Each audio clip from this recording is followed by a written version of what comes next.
President Shavkat Mirziyoyev chaired the video conference to discuss moving to a new level of work on poverty reduction.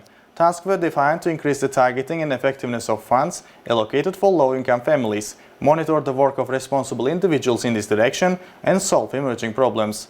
Details in the report. Work in this direction began in 2020. During that period, the income of 23% of the population was below the poverty line. By the end of 2023, the poverty rate was reduced to 11%. The coverage of the population with social protection measures has expanded. Last year, 12.3 trillion sums was allocated. Pension and benefit amounts have increased by 1.5 times. 35 trillion sums in preferential loans and 7 trillion sums in subsidies were allocated for projects aimed at poverty reduction and entrepreneurship development in mahallas. A total of 120 trillion sums were directed towards the empowerment of mahallas, the construction of the renovation of kindergartens, schools and medical facilities, as well as the improvement of road infrastructure, water and electricity supply. Additionally, 800,000 residents were provided with 260,000 hectares of land for agricultural activities. Since 2020, the number of workers receiving 3 to 5 million sums per month has doubled, and those earning 5 to 7 million sums have tripled. As a result, the poverty rate is decreasing by the average of 3% per year. However, progress in this direction is uneven. In some regions such as Surkhandarya, Fergana, Navoy, and the city of Tashkent, no changes have occurred over the past 6 months, and in 15 districts the poverty rate remains above 20%. In 16 districts, poverty has been reduced by half due to harvesting 2 to 3 crops on land allocated to the population, but in 14 districts no progress is observed. The president emphasized that poverty cannot be overcome solely through cash payments and benefits. The main focus should be on training people in professions and providing them with jobs. Currently, there are 250,000 vacancies in enterprises, but 35% of able-bodied members of low-income families lack the necessary knowledge and skills, and some cannot work due to chronic diseases. 83% of low-income families have household plots,